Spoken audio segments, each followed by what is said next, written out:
Bonjour, je vais vous montrer aujourd'hui une solution de centre de service qui s'appelle Viadeis CRM, édité par la société Coservit. Ce logiciel fonctionne au-dessus du logiciel Sage CRM, édité par la société Sage. Coservit a donc développé des modules logiciels appelés Viadeis CRM qui viennent se connecter et s'intégrer au-dessus de Sage CRM de façon à proposer une solution dédiée pour les centres de service. Donc nous avons ici l'interface principale. Un technicien du centre de service, en l'occurrence ici Jean-Luc Lecolter, va travailler sur la base de son tableau de bord de façon à organiser son activité quotidienne dans le cadre de son rôle et de ses responsabilités dans le contexte du centre de service. Donc monsieur Jean-Luc Lecolter est un technicien du centre de service et il va retrouver dans son tableau de bord ses actions et interventions techniques à traiter, qui peuvent être des interventions sur site, des assistances téléphoniques à distance, des procédures d'escalade, et ainsi de suite.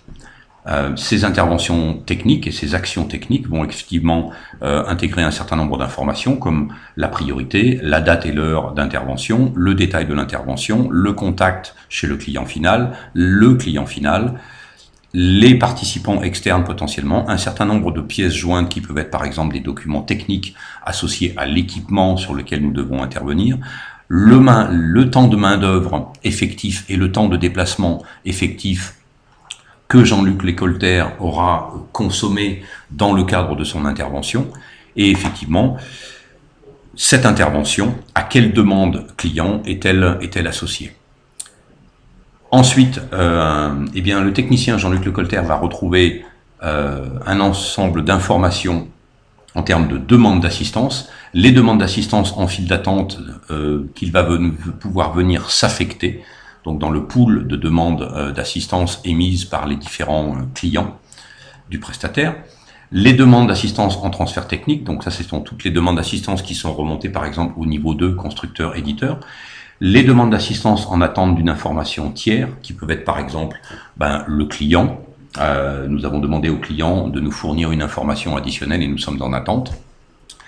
Et puis mes demandes à traiter, donc toutes les demandes qui sont affectées au technicien Jean-Luc Lecolter et dont il aura la responsabilité d'amener jusqu'à la clôture.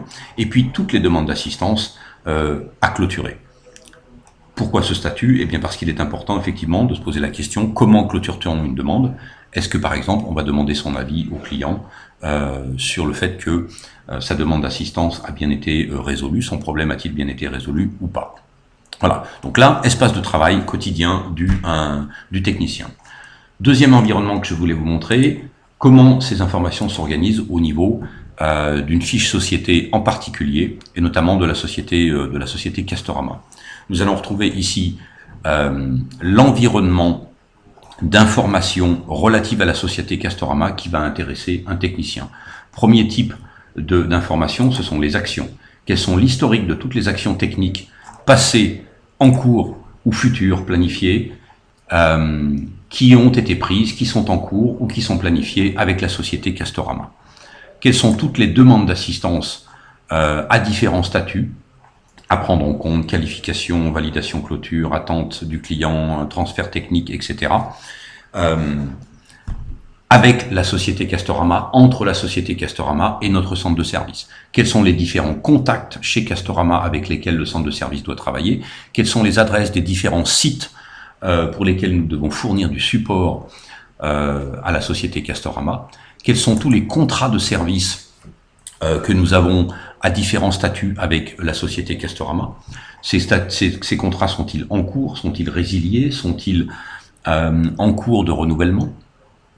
Les prestations de services, donc toutes les prestations de services qui sont les modèles économiques associés aux contrats de service, qui vont pouvoir être, eux, soit des abonnements en illimité, soit des prestations à la consommation, et nous allons pouvoir consommer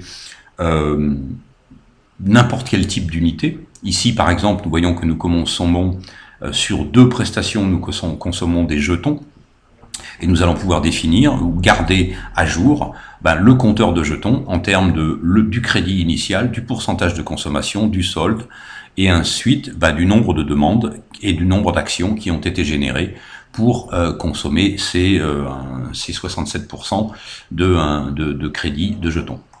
Et nous avons ici deux prestations en abonnement en illimité, puisqu'il n'y a pas effectivement d'unité de mesure. Nous allons trouver enfin les éléments de parc.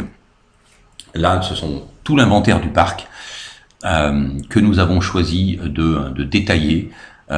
Parc d'équipements matériels ou logiciels déployés chez Castorama, qui va nous permettre effectivement de retrouver des informations spécifiques sur les matériels ou les logiciels. En l'occurrence ici, un exemple, le logiciel ligne de produits 7G100 produit gestion commerciale PAC+, avec un libellé associé, une référence, un statut. Cet équipement est-il en service? Est-il au rebut? Est-il pas encore installé, etc. Est-il livré?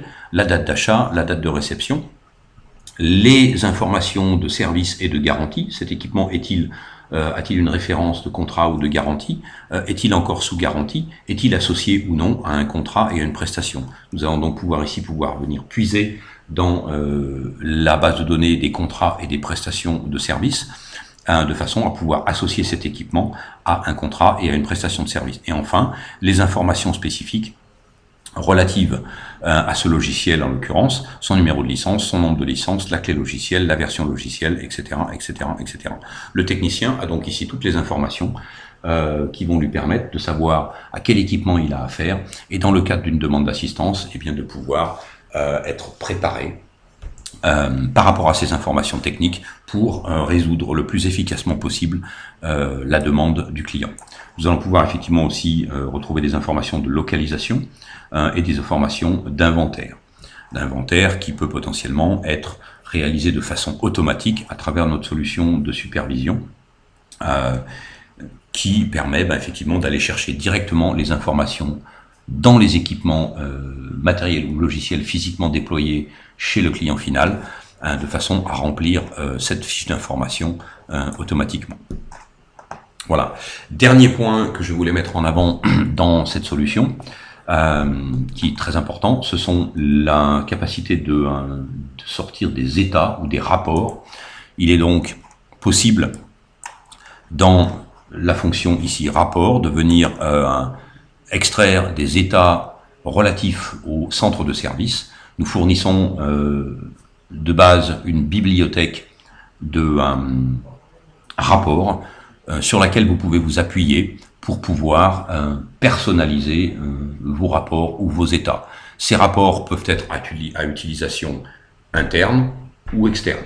Interne pour mesurer par exemple la rentabilité de vos contrats de service ou mesurer l'efficacité de votre équipe technique, et externe pour effectivement pouvoir prouver à vos clients la qualité des services que vous leur fournissez et pour pouvoir leur donner une indication sur le travail qui a dû être mis en œuvre chez vous pour pouvoir fournir cette qualité de service. Donc vous pouvez vous appuyer sur cette base de rapport, cloner un rapport, donc en créer une copie conforme, de façon à conserver l'original et modifier l'original à votre convenance. Voilà, j'ai fait un tour relativement rapide et global des différentes fonctions. Je serai prêt à vous faire une démonstration à distance personnalisée si vous le souhaitez. Merci.